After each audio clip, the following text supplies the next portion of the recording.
Students, आज हम start करने जा रहे हैं पेपर 2 कॉमर्स का यूनिट नंबर 6, जो कि 2 पार्ट्स में डिवाइड है, बिजनेस मैनेजमेंट और ह्यूमन रिसोर्सेज मैनेजमेंट।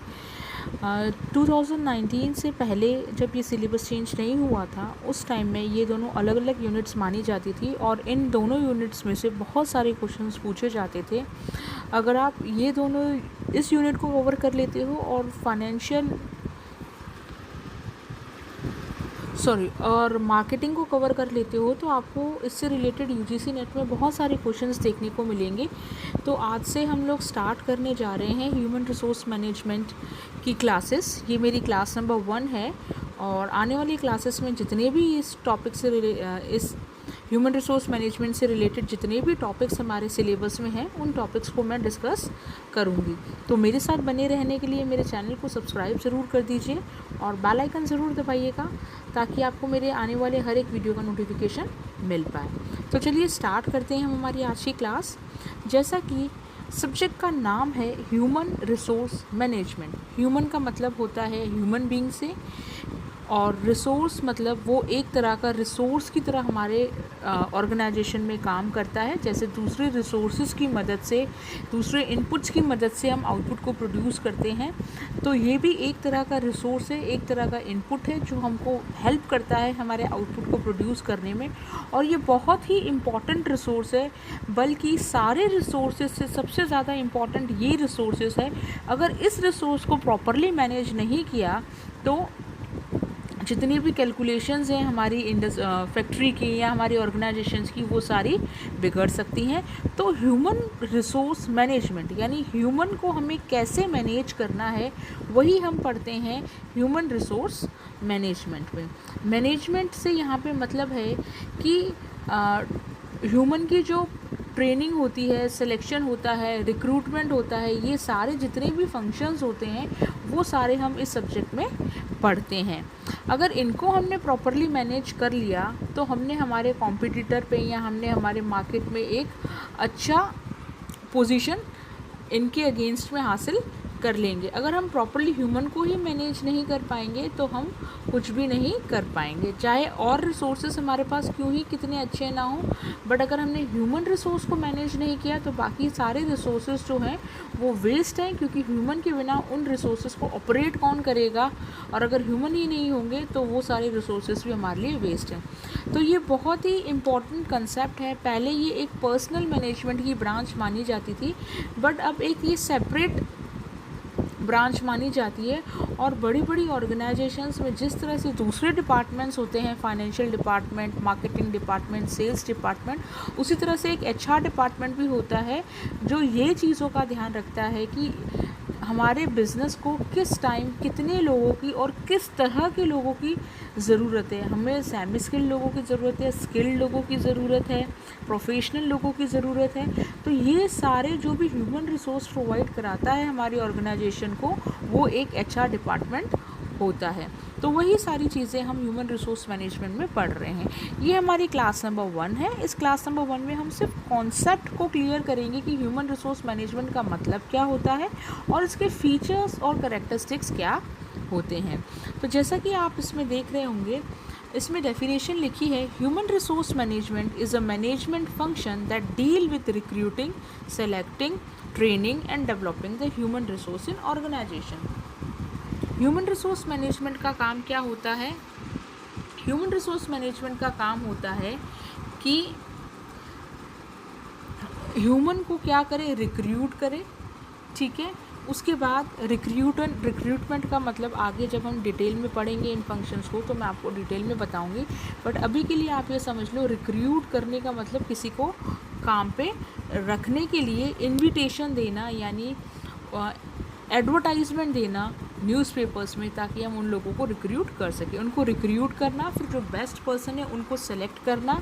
अगर वो अपने जॉब में प्रॉपर नहीं है तो उसको सबसे पहले उस जॉब को प्रॉपर बनाने लायक कुछ इनिशियल ट्रेनिंग देना और टाइम टू टाइम उनको डेवलप करना according to the changing scenario of market, उनको डेवलपमेंट करना।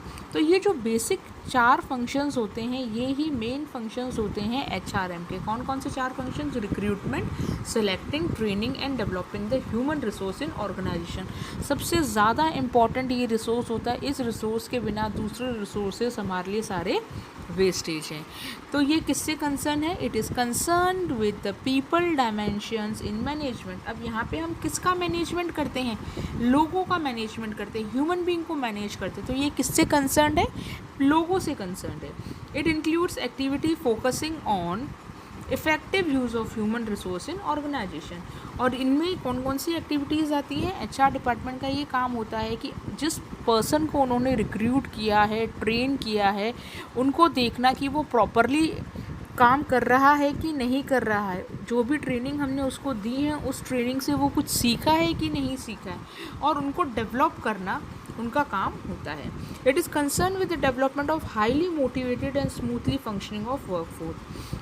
It is planning, acquiring, developing, utilizing and maintaining the human resource in the achievement of organization goals, remains of personal renaming of personal management. इसका मतलब इसको हम क्यों करते हैं? Human resource को मैनेज क्यों करते हैं? ताकि हमारे जो ऑर्गेनाइजेशंस के गोल हैं वो हम लोग अचीव कर सकें।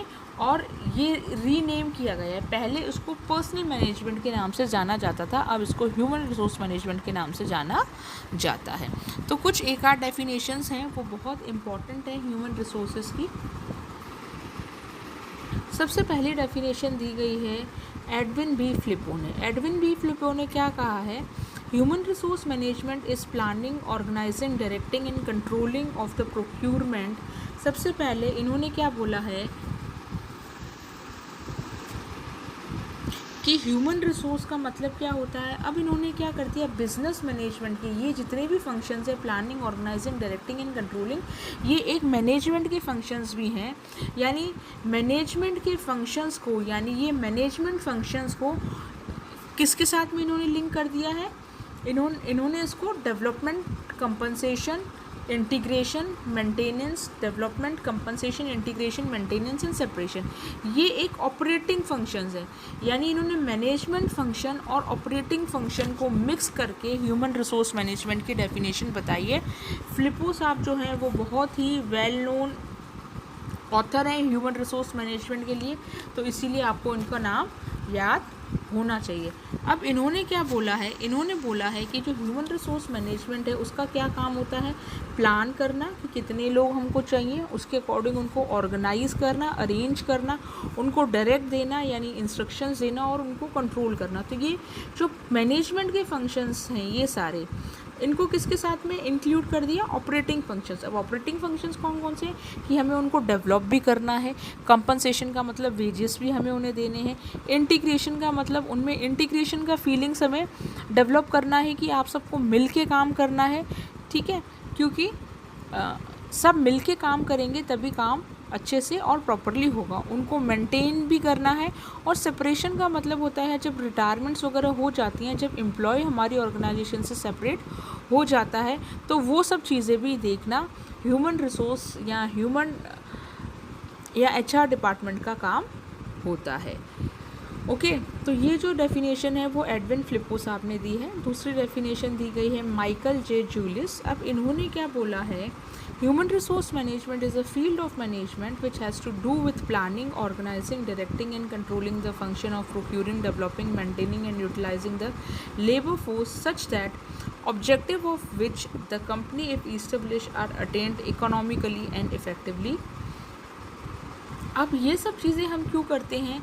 ताकि जो हमने इस्टेब्लिशमेंट स्टार्ट किया है या जिसके लिए हमने कंपनी स्टार्ट की है उस कंपनी को हम इकोनॉमिकली और अच्छे से चला पाएँ। जूलियस साहब ने फ्लिपो साहब की डेफिनेशन तो दी ही दी है, साथ में उन्होंने ये भी बताया है कि इन सब चीज़ों को मैनेजमेंट फंक्शन और ऑपरेटिव फंक्शंस को करने का क्या पर्पस है। पर्पस यही है कि हम जो हैं हम हमारे बिज़नेस को इकोनॉमिकली और एफिशिएंटली रन कर पाएँ। दूसरा पर्पस ये रहता है, दूसरा ऑब्जेक्टिव ये रहता है कि जितने भी पर्सन हर एक लेवल पे काम कर रहे हैं वो अपनी हाईएस्ट पॉसिबल डिग्री से काम करें। इसका मतलब अपने पूरे एफर्ट्स लगा के वो काम करें। अगला ऑब्जेक्टिव होता है objective of society are duly considered and serve, यानी जो सोसाइटी का ऑब्जेक्टिव है कि हमें चीप गुड्स चाहिए और उनकी क्वालिटी अच्छी होनी चाहिए, वो ऑब्जेक्टिव भी हम लोग सर्व कर पाएँ। तो ये सब चीज़ें तब होगी जब कोई भी ह्यूमन रिसोर्स है वो इफ़ेक्टिवली और एफिशिएंटली काम करेगा। इफ़ेक्टिवली का मतलब होता है कम से कम वेस्टेज, एफिशिएंटली का मतलब टाइमली वर्क पूरा करेगा। अगर वर्क इफ़ेक्टिवली एंड एफिशिएंटली नहीं होता है तो उसकी कोई वैल्यू नहीं होती है। हमने खूब सारा काम तो कर दिया टाइम पे, बट वेस्टेज बहुत ज़्यादा किया तो अल्टीमेटली कॉस्ट ज़्यादा आएगी, तो हम चीप गुड्स नहीं बना पाएंगे। अगर हम चीप गुड्स बना तो रहे हैं बट उसको बनाने में ही हम इतना टाइम ले पा रहे हैं कि मार्केट में जो है लोगों को वेट करना पड़ रहा है हमारे प्रोडक्ट्स के लिए, क्योंकि हम लोग इतनी सप्लाई नहीं दे पा रहे हैं, तो कस्टमर्स क्या होंगे, शिफ्ट्स हो जाएंगे उनके सब्स्टिट्यूट्स पे। तो जब तक हम इफ़ेक्टिवली और एफिशिएंटली काम नहीं करते हैं तो हमारी ऑर्गेनाइजेशन या बिज़नेस जो है वो इकोनॉमिकली और प्रॉफिटेबिलिटी की सिचुएशन में नहीं रन कर सकते हैं। तो माइकल जे जूसिस ने ये बताया है कि ह्यूमन रिसोर्स मैनेजमेंट का ऑपरेटिंग फंक्शंस और मैनेजमेंट फंक्शंस को मैनेज करने का तो काम रहता ही रहता है, साथ में इन्होंने ये ऑब्जेक्टिव्स भी बताए हैं कि ये सब करने से हमारा क्या अचीवमेंट होगा या हमारे जो भी एम्स हैं वो कैसे फुलफ़िल होंगे। तो ये दोनों डेफिनेशंस बहुत इंपॉर्टेंट है। कई बार ये डेफिनेशंस देख के आपसे ऑथर का नाम पूछ लेते हैं, वैसे तो खूब सारी डेफिनेशंस हैं बट ये दोनों डेफिनेशंस बहुत इंपॉर्टेंट है, तो इनको ध्यान से पढ़ के जाइएगा। चलिए अब जल्दी से कुछ करेक्टरिस्टिक्स भी जान लेते हैं। करेक्टरिस्टिक्स भी कॉन्सेप्ट का ही पार्ट होते हैं। जब तक कि हमें पता नहीं होता कि ह्यूमन रिसोर्स मैनेजमेंट के क्या फीचर्स हैं, क्या नेचर है, तब तक हम इसके कॉन्सेप्ट को अच्छे से नहीं समझ सकते। सबसे पहला करेक्टरिस्टिक है people oriented. Human resource function is concern with the management of human resource of an organization in contrast of material and financial resources, यानी जैसे हम दूसरे रिसोर्सेज को मैनेज करते हैं उसी तरह से ये भी एक तरह का रिसोर्स है जो कि हमें मैनेज करना है। और ये रिसोर्सेज कोई नॉन लिविंग थिंग नहीं है, जैसे पैसा है, रॉ मटेरियल है, नॉन लिविंग थिंग है, बट ये रिसोर्स है लिविंग थिंग और ये किससे रिलेटेड है, पीपल से रिलेटेड है। अगला फंक्शन है कंप्रीहेंसिव। कंप्रीहेंसिव मतलब बहुत वाइड फंक्शन है। It cover all type of people at all the level, यानी ये सारे लोगों को कवर करता है जितने भी लोग हमारी ऑर्गेनाइजेशन में काम करते हैं। ये सब पे अप्लाई होता है, वर्कर्स पे, सुपरवाइजर्स पे, ऑफिसर्स पे, मैनेजर्स पे। यानी HR डिपार्टमेंट का काम होता है कि वो ये जितने भी लोग हमारे यहाँ पे काम कर रहे हैं उनको रिक्रूट करे, ट्रेन करे और डेवलपमेंट करे। तो ये बहुत कंप्रीहेंसिव फंक्शन होता है। अगला है pervasive responsibility. Human resource function is all pervasive. All other managerial function is ambiguous in this sense every manager is unavoidable a personal manager। तो ये परवेसिव है। परवेसिव का मतलब होता है कि ये हर तरह की ऑर्गेनाइजेशन में काम आता है। ह्यूमन रिसोर्स डिपार्टमेंट जो होता है वो हर तरह की ऑर्गेनाइजेशन में काम आता है। ह्यूमन ऑब्जेक्टिव, इसका क्या ऑब्जेक्टिव होता है, ताकि एम्प्लॉयज़ जो हैं उनके अंदर जो कैपेबिलिटीज़ है, जो पोटेंशियल है, अगर वो अपने पूरे पोटेंशियल से वर्क नहीं कर पा रहे हैं तो उनके लिए कुछ ट्रेनिंग, कुछ वर्कशॉप्स, प्रोग्राम्स अवेलेबल कराना ताकि वो अपने पूरे पोटेंशियल से काम कर पाएँ। अगला ये स्टाफ फंक्शन है। अब हम आगे पढ़ेंगे, जब रोल्स पढ़ेंगे तो उसमें हम बहुत सारे फंक्शंस पढ़ेंगे। स्टाफ फंक्शंस क्या होता है, लाइन फंक्शन क्या होता है, इससे रिलेटेड क्वेश्चंस भी पूछे गए हैं एग्जाम्स में। तो HRM is a supportive and service function, यानी जो दूसरे डिपार्टमेंट्स हमारे यहाँ पे वर्क कर रहे हैं तो उनको सपोर्ट करने का फंक्शंस जो होता है वो HR मैनेजमेंट करता है by providing the human resources in timely basis. अगला है इनोवेटिव रोल। इनोवेटिव रोल का मतलब होता है as a part of service activities HR manager also carries out an innovative role. मतलब उसको हमेशा अप टू डेट रहना पड़ता है, सारी इंफॉर्मेशन इकट्ठी करनी पड़ती है कि कहाँ पे कौन सी प्रॉब्लम आ रही है, कौन सा वर्कर जो है वो अच्छे से काम नहीं कर रहा, कहाँ ट्रेनिंग की नीड है, कहाँ डेवलपमेंट की नीड है, तो ये सब चीज़ें उनको करनी पड़ती हैं। अगला है line responsibility. HR management is a staff function but personal manager performs a line function also bye directing the activities of the people in his own department. इसका मतलब ये है कि जो HR डिपार्टमेंट होता है वो तो एक स्टाफ मैनेजमेंट का फंक्शन करता है, बट हर एक डिपार्टमेंट के अंदर जो लोग काम कर रहे हैं उस डिपार्टमेंट का जो हेड होता है, जो मैनेजर होता है, जिसे हम पर्सनल मैनेजर कहते हैं, वो एक लाइन फंक्शन की तरह ऑपरेट करता है। इसका मतलब वो अपने ही डिपार्टमेंट के, यानी जो उस पर्टिकुलर जैसे फाइनेंस डिपार्टमेंट का मैनेजर है तो उसके अंडर में जितने भी लोग आ रहे हैं तो वो उसको मैनेज करता है। अगला है implied authority. HR manager have no line authority but like to a next implied authority. This is because line manager know the personal director often has access to the top management. इसका मतलब ये होता है कि सबको पता होता है, एक लेवल, एक हायरार्की में सब लोग काम करते हैं, तो सबको पता होता है कि जो उनकी रिपोर्ट होती है वो अपने जो मैनेजर हैं उनके सीनियर के पास आती है और उनके सीनियर्स के पास में जाती है। तो जो भी टॉप मैनेजमेंट होते हैं वो जब चाहे किसी को भी एक्सेस कर सकते हैं। अब coordinative functions, personal administration also function as a coordinators of personal activity. This duty is often referred to as a functional control. In this role the personal administrator and his department act as the arm of top executive. यानी इसका मतलब ये है कि जो हमारा जो top executive रहता है अल्टीमेटली उसको ही सारे फंक्शंस जो हैं वो कोऑर्डिनेटिव करने पड़ते हैं। यानी ह्यूमन रिसोर्स को मैनेज करना एक कोऑर्डिनेशन फंक्शन है, क्योंकि जो डिफरेंट डिपार्टमेंट्स के लोग हैं वो आपस में इंटरलिंक या इंटरकनेक्टेड होते हैं। जैसे अगर प्रोडक्शन डिपार्टमेंट है तो प्रोडक्शन डिपार्टमेंट का जो लिंक होगा वो किससे होगा, जो भी उन्हें मटेरियल सप्लाई कर रहा होगा, या जो परचेज डिपार्टमेंट होगा जो परचेज कर रहा होगा मटेरियल। तो एक डिपार्टमेंट दूसरे डिपार्टमेंट से क्या रहता है, कोऑर्डिनेट रहता है। And integral part of management, integral का पार्ट का मतलब है इम्पॉर्टेंट, ये एक बहुत इंपॉर्टेंट पार्ट है। जैसे ही बिजनेस मैनेजमेंट इम्पॉर्टेंट है वैसे ये भी एक बहुत इम्पॉर्टेंट पार्ट है मैनेजमेंट का। एक्शन ओरिएंटेड, इसमें सिर्फ सोचा ही नहीं जाता बट इसमें हमको एक्शंस लेने पड़ते हैं कि किस पर्सन को कब प्रमोट करना है, किस पर्सन को कब डिमोट करना है। और ये सारी चीज़ें जो होती हैं वर्बली नहीं होती, कि इनका भी एक रिकॉर्ड हमें मेंटेन करना पड़ता है। तो स्टूडेंट्स मेरा जो वीडियो है उसमें मैं आपको हर एक चीज़ डिटेल में समझाती हूँ, साथ में आपको नोट्स जो मैं प्रोवाइड कराती हूँ जो आप स्क्रीन पे देखते हैं ये आपके लिए सफिशिएंट नोट्स हैं। अगर आप ये पढ़ के जाते हैं एग्ज़ाम्स में तो आपको कोई भी दिक्कत नहीं होगी इन टॉपिक से रिलेटेड किसी भी क्वेश्चन को सॉल्व करने में।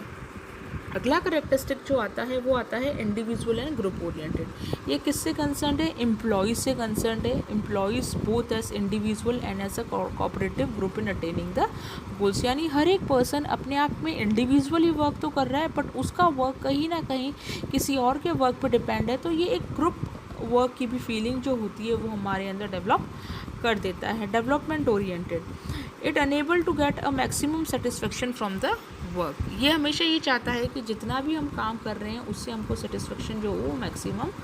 ये एक चैलेंजिंग फंक्शंस है क्योंकि इसमें हमें इंसानों से मैनेज करना है, तो हर एक इंसान की जो इमोशंस, फीलिंग्स, सेंटिमेंट्स होती हैं वो अलग अलग होती हैं, तो हमें उनको उनके अकॉर्डिंग भी टैकल करना पड़ता है। इसीलिए एक चैलेंजिंग फंक्शन है। ये कंटिन्यूस प्रोसेस है। इसका मतलब ये नहीं है कि आज हमने लोगों को रिक्रूट कर लिया फिर बस HR का काम ख़त्म। नहीं, क्या पता वो लोग हमारे काम के हैं नहीं है, क्या पता कल हमारा बिज़नेस बढ़े तो हमें और लोगों की ज़रूरत पड़े, उनको ट्रेनिंग प्रोवाइड कराने की ज़रूरत पड़े, उन किसको प्रमोट करना है, किसको डिमोट करना है, किसको सस्पेंड करना है। तो ये कंटिन्यूस फंक्शन है। यानी ये डिपार्टमेंट सिर्फ यूँ नहीं है कि एक बार बनाया, एक बार सब लोग रिक्रूट हो गए, एक बार सारे रिसोर्सेज जो हैं सेटल्ड हो गए, उसके बाद इनका काम ख़त्म। नहीं, इनका काम चलता ही रहता है। ये एक साइंस और आर्ट है। साइंस और आर्ट क्यों है, क्योंकि इसमें हमें लोगों को टैकल करना पड़ता है। किसी को भी टैकल करने के लिए हमारे अंदर एक कला होनी चाहिए, क्योंकि हर एक पर्सनस की जो होती हैं वो अपनी अपनी स्किल्स होती हैं, अपने अपने इनोवेशंस होते हैं कि किस पर्सन को कैसे मोटिवेट करना है।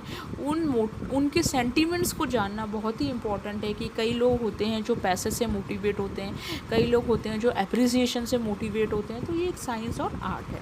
It is a philosophy of management. It is not an only in science, but it is a philosophy. It has a belief that in dignity and worth, the individual human being in his right to seek his own goal through working in organization. अब इसमें क्या होता है कि जो लोग काम कर रहे होते हैं उनके अपने इंडिविजुअल गोल्स तो होते ही हैं। क्यों, क्योंकि वो पैसा कमाना चाहते हैं और ऑर्गेनाइजेशन का गोल क्या होता है कि उनको रिक्रूट करके ज़्यादा से ज़्यादा प्रोडक्ट को सेल करना और प्रॉफिट को सेल करना।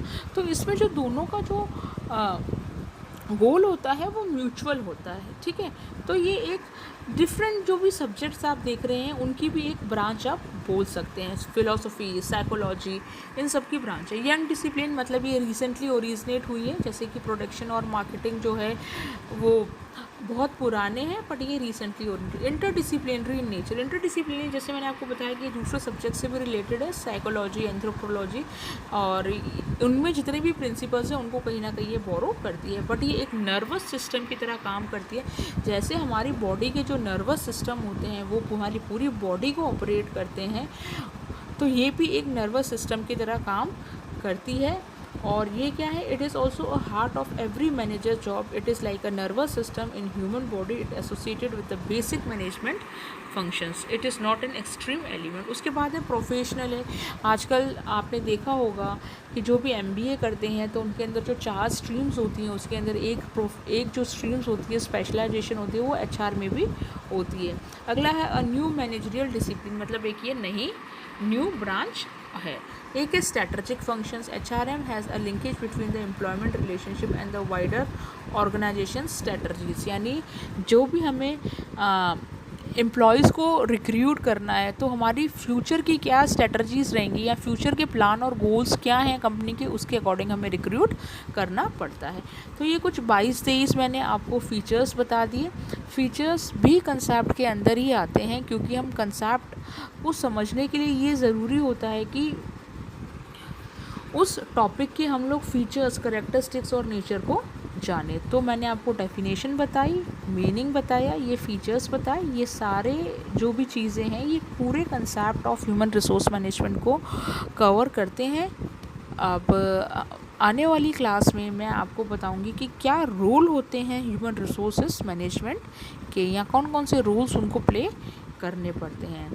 और अगर आप मेरे चैनल पे नए हैं या पहली बार मेरा वीडियो देख रहे हैं तो मेरे चैनल को सब्सक्राइब करना ना भूलें, साथ में बेल आइकन ज़रूर दबाएं ताकि आपको मेरे आने वाले हर एक वीडियो का नोटिफिकेशन मिल पाए। क्योंकि कई बार क्या होता है स्टूडेंट्स, जब हम यूट्यूब पे सर्च करते हैं तो ऐसे ही हम कोई वीडियो देख लेते हैं, और अगर हम सब्सक्राइब नहीं करते तो फिर हमें पता नहीं पड़ता कि कब उसका सेकंड पार्ट अपलोड हुआ, कब नहीं अपलोड हुआ, फिर हम वही सर्च करते रहते हैं, फिर हम कोई और वीडियोस सीखते रहते हैं, तो हमारा एक फ़्लो नहीं बन पाता। अगर आप चाहते हैं कि आपका एक फ़्लो बने, आपको सारे जितना भी टॉपिक्स है इस ह्यूमन रिसोर्स मैनेजमेंट से वो टाइम टू टाइम मिलता रहे, तो उसके लिए आपको चैनल को सब्सक्राइब करना बहुत ज़रूरी है और साथ ही बेल आइकन दबाना बहुत ज़रूरी है, ताकि जैसे ही न्यू वीडियो अपलोड होगा और आपको उसका नोटिफिकेशन मिल जाएगा। तो कल मैं इसका एक और पार्ट अपलोड कर दूंगी जो कि है role of human resource management. I hope आपको ये वीडियो अच्छा लगा हो। Thank you so much for watching. Have a nice day.